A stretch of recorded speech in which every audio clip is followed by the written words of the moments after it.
Welcome to the Cheating Secrets channel. We hope you enjoy today's story. By the caprice of fate, I met my wife Linda. Also, by the caprice of fate, I found out that she was cheating on me. Although these events were separated by years, they occurred in the same place. This place was at my workplace in the city of Honolulu, Hawaii. The project I started came about by chance. I enrolled at the University of Hawaii with a firm intention to obtain an MBA degree and then secure a job at a Fortune 500 company. Even with government training, I still had to work to finish school.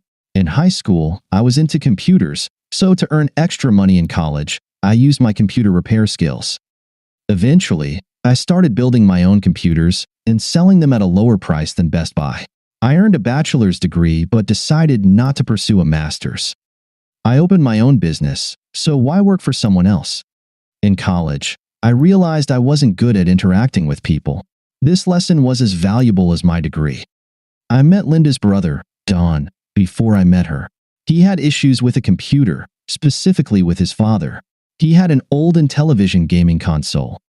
It was a lesser-known part of gaming equipment dating back to the 1980s.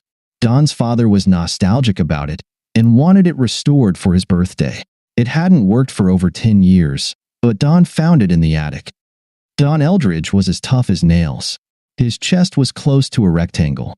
He played football as a defender in middle school and college. Back then, he let his curly chestnut hair grow long and wild, and he had a beard to match. Add to this a very large nose, which could be called a snout, combined with the fact that his name was Don, and inevitably someone dubbed him Mastodon. This name stuck. Every time he made a move, fans would make elephant noises. Although he looked imposing, his behavior couldn't have been friendlier. Don was always the type to extend a hand to lift up a player he had just tackled. He had a sense of fair play, along with some intimidating skills on the football field. If he hadn't injured his knee in the final match of the University of Hawaii Football League, he could have made it to the NFL. The Mastodon belonged to a Hawaiian royal family. Despite me not being athletic in the slightest, I always followed the Rainbow Warriors. Yes, that's the real team name, chosen by our alma mater long before rainbows became trendy. While I decided that continuing college wasn't for me, I had a certain loyalty to the place where I spent 4 years, learning what I didn't want to do next. I was a bit taken aback. Mastodon. I couldn't believe that Hawaii's most eligible bachelor was coming to me. By the way, my name is Ryan. Ryan Novak. He friendly slapped my back, almost dislocating my shoulder. Hey Ryan, I won't be a bachelor for long. For some reason, a woman accepted my proposal to marry my unassuming self. My sister is the most attractive in the family. That didn't set the bar too high. I named my price, which was discounted due to my fondness for this person. I asked for a photo with an autograph. My marketing efforts weren't in vain. 2 weeks later, I actually met Linda when she came to pick up Don's repaired computer, as he did local advertising or ferried typists on his boat for Mastodon types. I was impressed. She had the same curls and long chestnut hair as her brother, though she wasn't as outstanding, and she was a few inches shorter. Essentially, she had many of the same features in a much more attractive and petite package, which also included a chest and dimples. She wasn't stunning, but definitely attractive and possessed obvious sexuality. We started dating, and that's how I met her best friend, Don's wife, Candace. Candace and Linda had been together since elementary school. Candace had a crush on Don from the time she reached puberty. Eventually, Candace turned into a woman, and Don noticed his sister's friend and began pursuing her. Or something like that. That's the gossip, as I've been told. Candace turned into a beauty. She was one of those Hawaiian women you see in tourist ads. The laughter of an Asian and a native islander combined with God knows what other mix of attractiveness. I had no doubt she was targeting him, and he was powerless to resist. All three of us had shared memories, some of which I wasn't part of. But eventually, I fit in. The only noticeable thing was that Candace was never called the obvious nickname, Candy. She cut off any attempts to use this nickname, and one evening when I asked her why, she replied, "Candy sounds like a brainless stripper." I never wanted anyone to think of me that way. Don and Candace got married, and shortly after, Linda and I did too. We had 2 children together. Don was shooting blanks, and both he and Candace wanted children, so they adopted 2. They adopted each child roughly around the same time Linda gave birth to ours. Adoption truly requires time, and it felt like we were all synchronized with each other. Being part of a strong quartet was great. We loved being close to each other. All the kids played together, and we were practically in each other's lives daily. Naturally, something so perfect can't last long. The gods hate eternal happiness in our lives. I grew my business so that Linda didn't have to work. I not only repaired and built computers, but also restored old arcade games and home gaming systems. Things changed when our kids became old enough for school. Linda wanted to work part-time. I had no issue with that. Why would I? I didn't want my beloved to be bored. She found a job at a credit card company in their call center. It was 4 hours a day, and she could always drop the kids off at school and be back before they returned home. I was happy, she was happy, and we all should have been on a poster for model families. It was Candace who accidentally revealed to me that Linda was cheating on me. It was a typical workday for me when Candace called and said, "Ryan, I really need you to work on my computer. It's an emergency. I need it done right now." The emergency was that her laptop was a hunk of metal that wouldn't even boot up. Candace was an aspiring writer, and her stories were only on this laptop. I assured her that I would do everything in my power after lecturing her on the necessity of backing up her work on a flash drive, and then I delved in. It wasn't that hard to recover the data. Candace had loaded something she shouldn't have. Curiosity got the best of her, and I started looking for the culprit. It turned out to be a photograph that Linda had sent via email. In this email was a photo of a very handsome man without a shirt. Later, I learned his name was Hunter Sampson. Linda's text accompanying the photo read, "This is my boss." The photo and exclamation mark made me explore Candace and Linda's emails. Without going into details, Linda's boss had sent her this photo, and she shared it with her best friend. I told my fiancée about this. She questioned Linda about what happened. What she said that her boss thought it was okay to send her a photo where he flaunted his magnificence.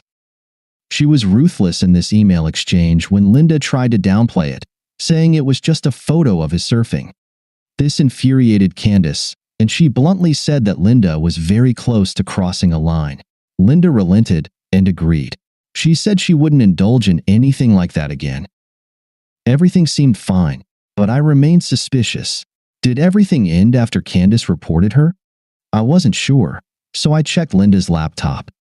Knowing she knew about my livelihood, I knew she would be smart enough to delete any damn emails and clear the trash folder if she sent anything that shouldn't be noticed. What she didn't delete were her sent messages. This confuses so many people. This folder was an eye-opener. Many of her messages were replies to previous ones, so I quickly got a pretty good picture. Linda sent him a photo of her chest.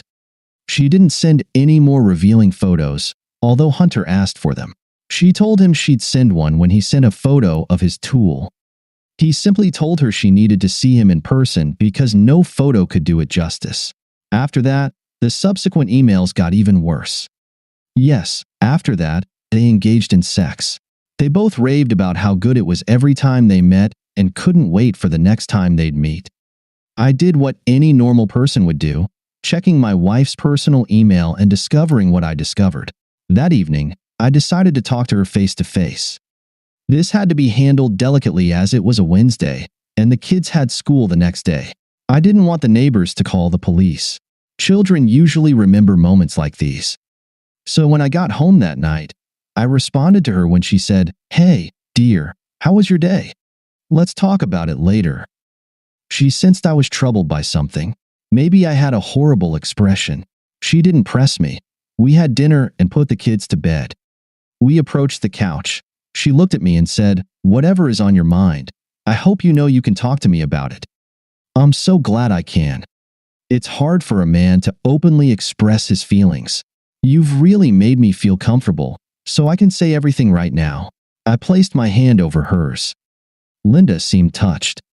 "Of course you can, dear. I'm your shield." She squeezed my hand, and I squeezed hers back, looking her straight in the eyes and saying, "I'm very concerned that you're having an affair with your boss.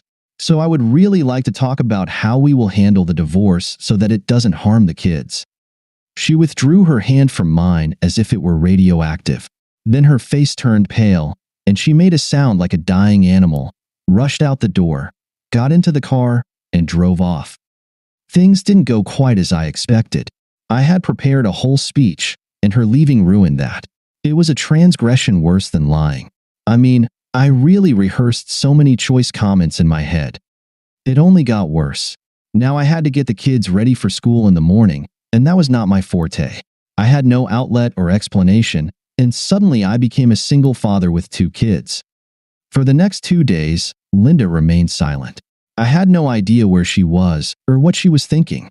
She simply disappeared. Explaining to the kids where she went was a stalling tactic. Until I heard from her, I had no idea what to say to avoid traumatizing them. So I told them what, in my opinion, they could understand without worry. Mom is visiting Aunt Candace and Uncle Don. As it turned out, that was the truth. Linda was staying with her best friend and brother. I found out about this over the phone from Don, who invited me over to talk to Linda without the kids. I love Don and Candace. It was clearly an intervention. Curiosity made me agree, as well as the desire to finally deliver my speech. The intervention took place at Don and Candace's house. Don and Candace sat on the couch, a united couple. Linda and I sat in comfortable chairs facing the couch. Looking back, I realize it was a good arrangement.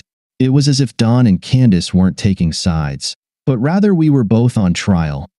Don began the conversation with, "Ryan, I love you. You've been a wonderful husband to my sister, and I will always adore you for that. However, I know that my sister has caused you pain. It hurts me too, brother. I want you to know that. I hurt for both of you." My nails dug into the armrests of the expensive chair I was sitting in when I said, "I'm glad you can feel my pain. I'm glad you can empathize. I really wish Hunter would share my pain too. I mean, he really played his part in this. I would like him to feel pain throughout his entire body, because that's exactly how I feel right now." "I hope you're not thinking about physical violence," Candace interjected. "Just a little bit. I want to hit him with a cricket bat." "Why not a baseball bat?" Candace asked with a slight smile. "Because I don't want to end up in jail for assault, and I think a cricket bat might cause less harm. I also like the image of this flying bat smacking him on the butt. I want his body to hurt so much that it's painful to put on or take off clothes. That's impractical for 2 reasons. Why? We live on an island where nobody plays cricket, so where will you find a cricket bat?" Don was right. "And the second reason? Violence never solves anything." "I disagree. It stopped fascism in Europe. You can't compare Hunter to a Nazi."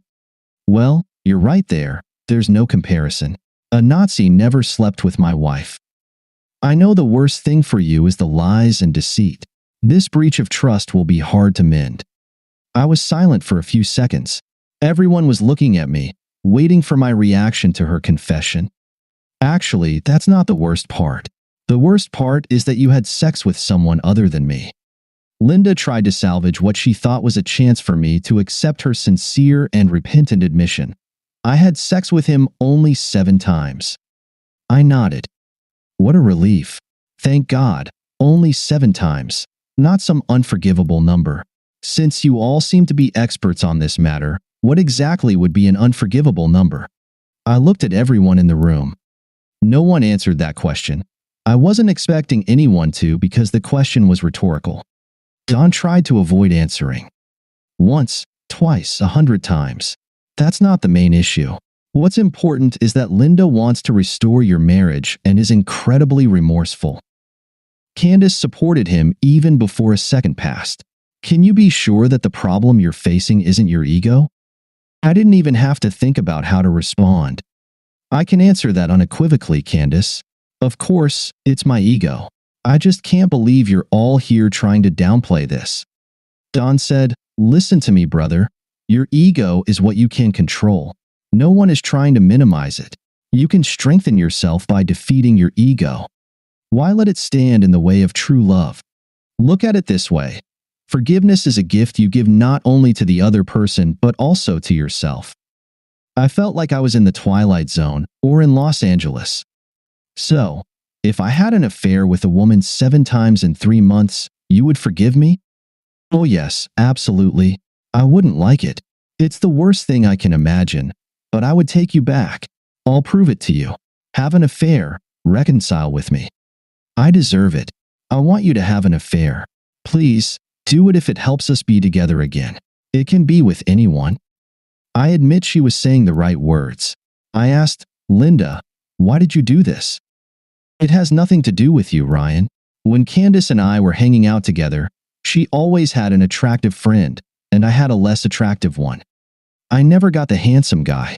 It was the only time a handsome guy showed interest in me. This didn't improve my mood. I know I'm not handsome. What surprised me was that Candace turned out to be angrier than me. Do you really blame me for everything, you jerk?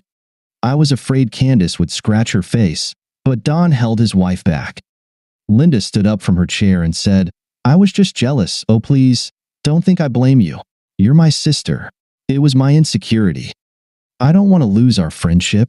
Candace stopped struggling out of Don's embrace and said, We've always been and will always be sisters. I'm so sorry you didn't get handsome guys. You deserve that, although none of the handsome guys compares to my Don. I wish you knew earlier that looks aren't everything. I felt like the conversation somehow slipped away from me, and at that moment, I was most worried about myself. I tried to bring everything back around.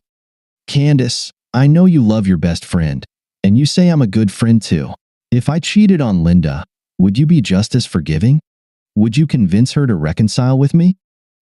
Candace somehow moved away from the emotional moment and said, Look, she was able to compartmentalize her life. What she did has nothing to do with you. She lived 2 different lives. I said, That sounds like nonsense.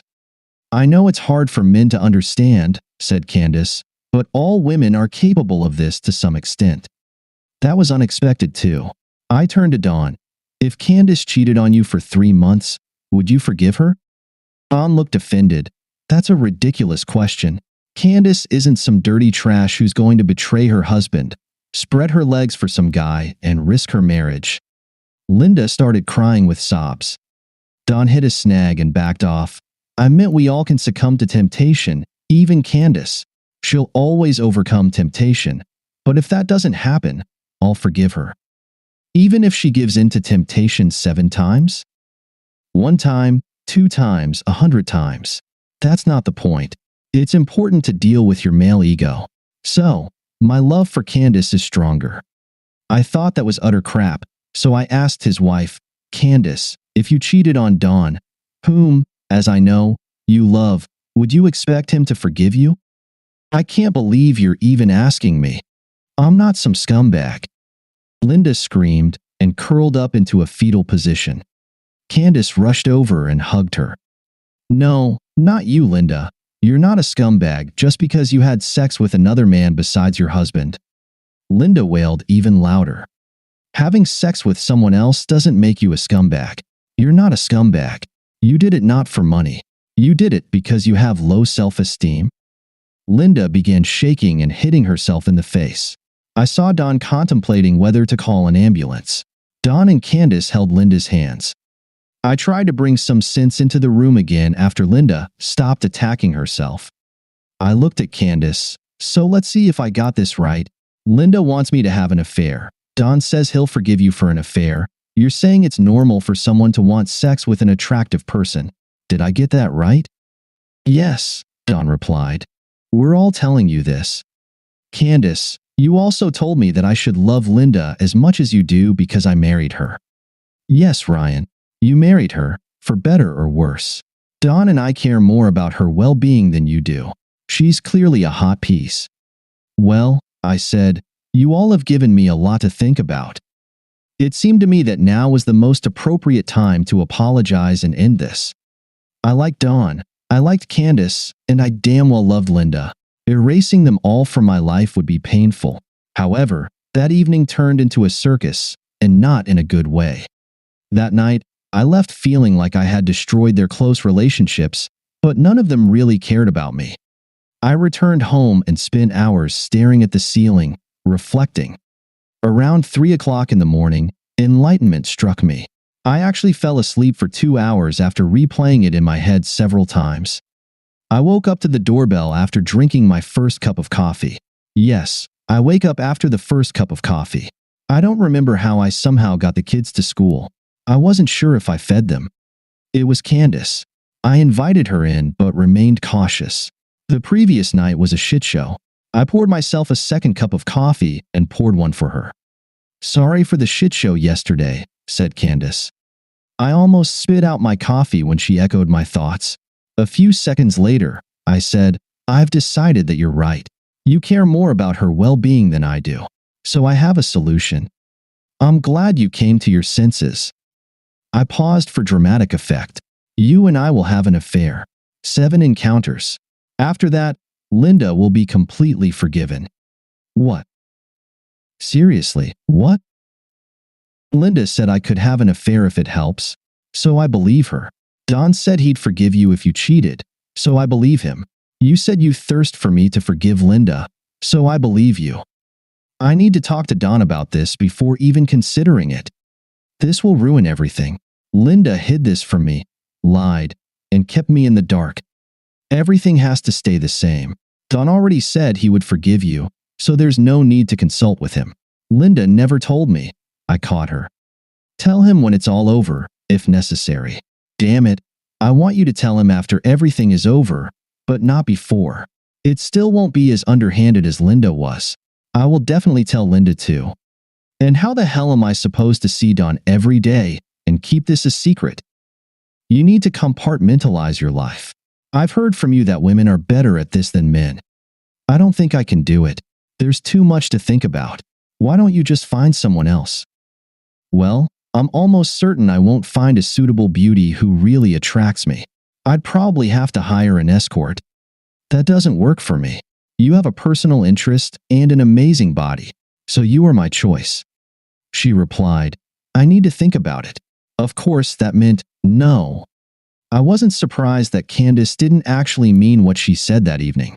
She simply didn't see herself in this mess. I was making plans for a divorce. Unexpectedly, 2 days later, Candace changed her mind. "I've decided to accept your demand." I wish I could say it was because she was crazy about me, but alas, the real reason was mundane and perhaps predictable. She appeared at my house in a rage, not even knocking but just opening the door and bursting in. "I can't take it anymore. She's driving Don and me crazy. She's ruining my marriage." At that moment, I could have said something sarcastic, but when things are going well, it's better not to interfere. It was frustrating because I really had something to say. Candace agreed to all my conditions. Her only demand was that I truly forgive Linda if Candace followed through. Honestly, I didn't expect her to ever agree to everything I said, so I hesitated for just a moment. After a brief pause, I responded, "Absolutely. I'm only doing this because she's my best friend. I don't really like you right now." However, she agreed, and that was what really mattered. We started working out the details. "It will look suspicious if you immediately forgive Linda. How are we going to sell it to Linda and Don that you're taking Linda back?" I had an answer to this question. All I needed was to offer Linda a lifeline. That day, I called Linda during my lunch break. "Linda, I need you to report your relationship with Hunter to HR." "Report what?" "I can't claim it was sexual harassment. I'm not going to lie. I'm not asking you to, my dear. I'm not asking you to do anything unethical that would weigh on your conscience. However, after reading your employee handbook, I found that there is a policy against relationships between supervisors and subordinates. You know, one of the measures to prevent the possibility of sexual harassment. You really work for a good company, so just report the relationship." She did it. It turned out that Hunter was married to a very wealthy woman with a prenuptial agreement. It's a gift when your enemy puts their own head in a noose and all you have to do is kick the chair out from under them. Let's just say, something unpleasant happened to Hunter, and he left Hawaii, never to be seen again. After Linda did this, I welcomed her back home. I greeted her with kisses, and we made passionate love the night she returned. Linda and I were together again, though it was conditional. I hadn't let go of my reservations. Linda felt it. We made love and acted like a family, but she knew I hadn't fully forgiven her. She knew there was still a wall between us. She was right. That wall wouldn't come down until Candace committed. Candace didn't back down when I arranged our first date. I decided to make it spectacular. I booked a room at the Four Seasons with a king-size bed. I scattered rose petals on the slightly turned down bed. I lit candles and made sure they wouldn't set off the smoke alarm because I had turned it off. She would see a bottle of champagne and a vase of strawberries when she walked in. This was going to be an illicit affair, and I was going to play the lover's role to the end. I wanted her to be involved, so it was only right that I was involved too. It turned out to be easy for me. I was looking forward to it, and although part of me felt that Candace might back out at any moment, I wasn't going to be the one to kill her mood. I was going to do my part and trust that she would do hers. If not, we would just go back to where we started. Candace disrupted my plans. She showed up in a long coat, which was very inappropriate for the climate, and with what might as well have been an overnight bag. Ryan? What's with the champagne and strawberries? This isn't going to work. Why not? I already have the most romantic, wonderful, best lover at home. So, I don't want you to even dream of becoming the best lover. Sweep those damn rose petals off the bed. I also don't eat strawberries, and just give me a few minutes in the bathroom. Does this mean you're backing out? No, it just means we're going to have sex, not make love. I better not see a single rose petal on the bed when I come out of the bathroom. She walked in with her bag and slammed the door shut. Old Faithful was standing at attention even before she entered the room. While I waited for her to come out, the poor guy wilted with every passing minute, and I thought, what the hell is she doing in there? The woman who came out of the bathroom was clad in a black bra that was a size too small and black panties that looked like they were painted on. Her freshly applied lipstick was a shade of red that I think is called Make Love to Me. So if this works out, I'm Candy. You won't make love to me, you won't call me Candace, I'm Candy. I'm not your lover, I'm a call girl. Every time we meet, I'm Candy, and I'm here to please you and have sex with you. Those are all my plans. I was all ears. Call me Candace once, and it's over. From this moment until we're done with hot and sweaty, I'm Candy. Any problems with that? Why would there be? I grabbed her, and our tongues started dancing in no time. It wasn't at all what I had envisioned or planned. It was much better. Candace, or was it Candy, walked me over to the bed, pushed me on it and just pulled down my pants and started pleasuring me. It was the best oral sex I've ever had in my life. I thought I would die afterward. Our pillow talk was a bit unconventional. I was in a post-orgasmic haze, and she talked while I listened. At that moment, I was very receptive to everything she wanted to say. Here's how it works. You don't have sex with Candace. You have sex with Candy. Mess up even once, and I won't be able to handle it. Don't say anything, just agree, and Candy will blow your mind. Agreed? Looking back, I think this might be a CIA technique. Maybe it was just the endorphins. I agreed. All right, now Candy wants to be taken, so get to it, and you better not disappoint me. I stayed silent while she got me ready, then she got on all fours and presented herself. My moisture-seeking rocket found its target. It was as wet as Scotland in September. Our subsequent encounters were variations of the first. We had sex, she got me aroused again, and then we had sex again. Her favorite position was doggy style. She also enjoyed talking dirty. When she talked like that, I couldn't tell if she hated me or if she was really into it. I guessed it was a bit of both because it intensified with each encounter. Organizing these meetings was becoming increasingly difficult. Sneaking around turned out to be much harder than I had imagined. Most of these difficulties arose because Linda called me at every opportunity to inform me where she was and to assure me she wasn't cheating on me. This made it much harder for me to cheat on her. I also assumed it was difficult for Candace to hide this from Dawn, but we never talked about it. When we got together, it was just a damn marathon. While my affair with Candy continued, I was surprised to find that I had almost entirely lost my hostility towards Linda. Each rare rendezvous of hot sex with Linda's best friend made me appreciate making love to my wife even more. After every illicit encounter with Candy, I felt increasingly comfortable with Linda. We were getting back to where we used to be. I appreciated the insatiable sex with Candy, but it also made me value the tender connection with Linda. I wondered if she felt the same way while juggling her sex with Hunter and still loving me. The only awkward moments at first were when the four of us were together. Dawn or Linda would make completely innocent remarks that made my brain scream, "Don't look at Candace, don't look at Candace, don't you dare look at Candace." For instance, Dawn once said, "I admire you, Ryan. I know it's been tough for you. You chose the hard path. You could have hired an attractive call girl to get revenge, but you didn't. You offered Linda a chance to make amends, and she did. Good job, brother." While I was thinking, why does Dawn think I don't deserve more than an adulteress? My reason kicked in, saying, "Don't you dare, idiot, make eye contact with Candace." So, I said, "Thanks, brother." Candace seemed completely calm. I have to admit, there's something to the idea that women are better at compartmentalizing their lives. For me, conversations with a sexual undertone were not easy. While our kids played and the adults drank wine, Linda looked at Dawn and Candace and said, "You helped Ryan and me get back together." Then she kissed me. After we broke the kiss, all I could think was, "Don't look at Candace, don't look at Candace." This was relatively easy since Candace also avoided making eye contact with me in such situations. Candace and Candy seemed like completely different people. Candy would send me messages as our meetings approached. And yes, it was Candy, not Candace. I worried that I might be contributing to creating a split personality, but I dismissed the thought since I needed to save my marriage. Nothing worthwhile comes without costs.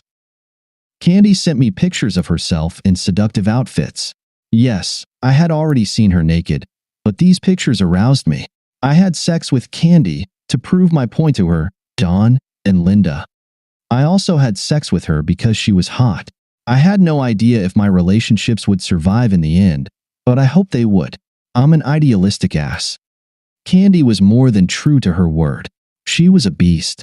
Besides doggy style, she liked having her ankles on my shoulders or in reverse cowgirl. All positions that avoided heart-to-heart closeness and were just about sex, and dirty sex at that. The exception was the last night. We had more time than usual since we didn't have to worry about getting caught.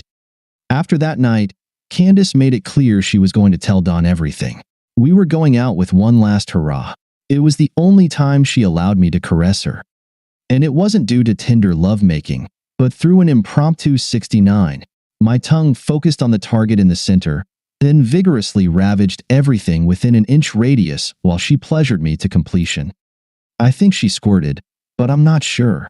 From my perspective, it felt like honeycombs exploded in front of my nose at the same time a geyser erupted from Old Faithful. My ears were pinned by her thighs crushing my head. Then she rolled onto her back and lay there for a few moments, trembling all over.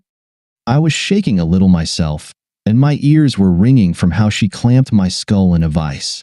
We lay in silence for several minutes, or maybe it was an hour. "How do you feel?" Candy broke the silence. "I think I just died. Maybe we should end on a high note and skip the second round." She actually giggled before saying in her girliest voice, "I was really hoping the rumors about you being a slacker weren't true." After that, I had 2 more orgasms, and I have no idea how many she had.